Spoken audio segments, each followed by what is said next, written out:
It is Martin Luther King Jr.'s birthday, and we are doing a celebration with an organization a few miles away. Going to help them out. Not a whole lot going on today. We just have the one bounce to put up. We're going to use the same bounce that we used the other day, so there's not a whole lot going on that. The only reason I'm doing that is because I know where it's at and the conditions and in the whole 9 yards. I don't have to worry about dragging all the other stuff out. So anyway, Tyler just texted me and said he's going to be a couple minutes late. We're going to take him again today. Again, it's a one man situation, but it's a good time of year to do some fellowshipping. Um, but we're going to talk about MLK Day and what it means, and we'll have a little bit of that going on, just because I think that it's very very important that you understand why someone is celebrating what they're celebrating and what the celebration is about and things like that. You can participate, you can and then there's tons of cultures all over the world. MLK Day is obviously an American holiday. It formed around uh, the things that were going on in America.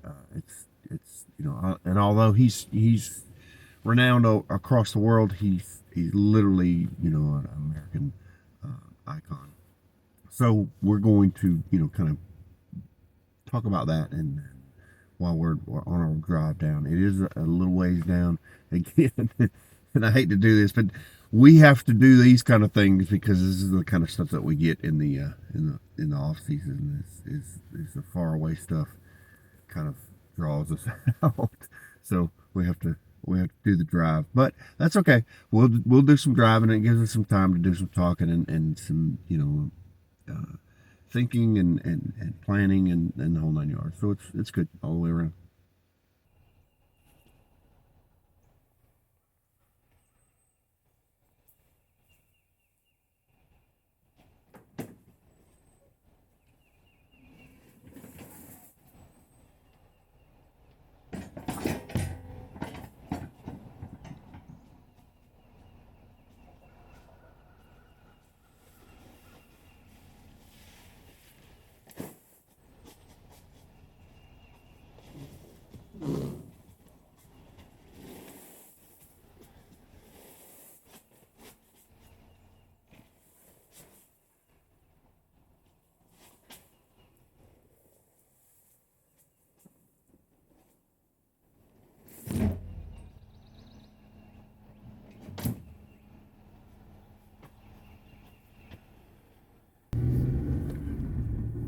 MLK was named after Martin Luther, which is kind of ironic because in the Protestant church he was kind of labeled as, well, as founder of the Protestant church, I should say. He was kind of labeled as a rabble rouser and someone went against the grain, causing problems within the church organization. And then, in doing the study of the thing, I found out that MLK really didn't like the atmosphere of the black church, and that it was passionate. And ironically, it was that very passion that allowed him to convey a message which kind of transcended race and went across all the bounds and really changed the world with a message that resonated with everybody. So, those kind of things you find unique and kind of special, that they hold a common ground with everybody um, through the message. And Tyler was actually doing some research on the "I Have a Dream" speech, and that wasn't the original speech.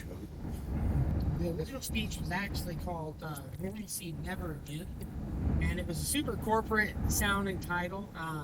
The "I Have a Dream" part came in because the "I Have a Dream" part came in um, because his wife shouted from the crowd to tell him about the dream part. So that prompted him to go off script from his prepared speech into the I Have a Dream speech, talking about how he said, so even though we face the difficulties of today and tomorrow, I still have a dream. It is a dream deeply rooted in the American dream. I have a dream that one day this nation will rise up to live out the true meaning of its creed. We hold these truths to be self-evident that all men are created equal. So I think that it was a good call on MLK's part to not listen to the script writers, to kind of go off beat, and it's still, like you said, that kind of that's consistent with his namesake. For him to go off the scripted path and put his own sort of message out there. So that was very interesting on that. Another thing I didn't know that I thought was pretty interesting was that there was an assassination attempt prior to his assassination. He was actually stabbed at one point so hard that the knife was broken off in his chest. It was the doctors told him that if he had so much as sneezed, then he would have died from the injury. So, but that first assassination attempt, that prior assassination attempt, really solidified for him his commitment to nonviolence. So he believed that if his opposition was willing to go to these lengths, then that sort of validated his position. A lot of times you get into a situation where you're just kind of go with the emotions day to day. You don't understand, exactly what you're doing or why you're doing it. Some things that kind of struck me funny is we were having this conversation, and I didn't realize that my generation was the last generation of before MLK Day. We actually remembered a time when we were growing up. It was not a King Day. Junior Day, where it was celebrated, and that kind of struck me funny, is because my kind of worldview of this is a little different, because the gravity of the situation, not only the celebration of MLK, but also the creation of the day and the whole struggle that was kind of there as to whether we should do it or whether we shouldn't do it, or does it alienate more people than it celebrates, and the whole 9 yards. So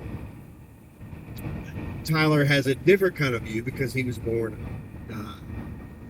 in a situation where he was a little younger and had more time in the actual MLK celebration time. And in fact, he doesn't remember a time before he was a child that he didn't celebrate it. And now we're in a situation where it's obviously commonplace, and we do it on a daily. We have statues, we have references and books, and it's not something. Yeah, I remember in school we always had My Friend Martin. That was always the video that we watched every year for MLK Day in school. It was just that animated movie that the guy goes back in time and learns the history of MLK by experiencing it. So that was pretty cool. That was like a yearly thing. It was like one of those things where the teacher would roll the TV into the classroom, and you'd be watching a movie in class all day. So that was fun. It was always a good day. MLK Day was always good at school. But yeah, we never had a time where there wasn't an MLK Day. It was always every year. What I think is pretty interesting is that it wasn't until the year 2000 that was the case. That prior to the year 2000, not every state celebrated MLK Day. So it's interesting, like you said, that my generation is the first generation that's always had it. And your generation is the last one to remember not having it at some point. So that's pretty cool. Another thing that I think is pretty interesting is that I thought the Nobel Peace Prize was awarded to him as a sort of a result of his assassination. That the assassination was the event that got the ball rolling as far as like the civil rights movement and everything.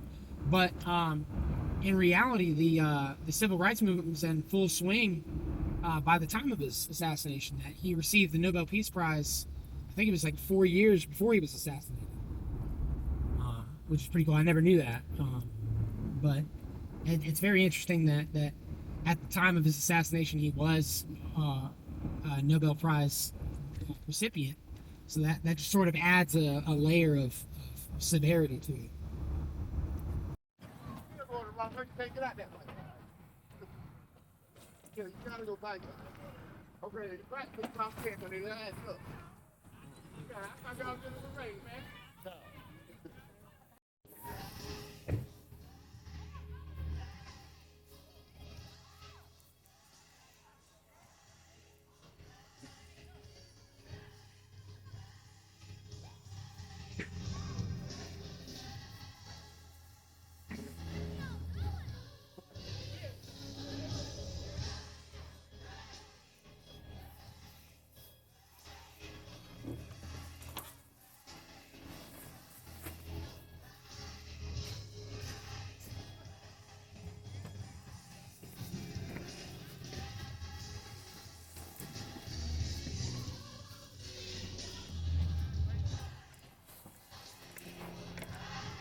Go ahead.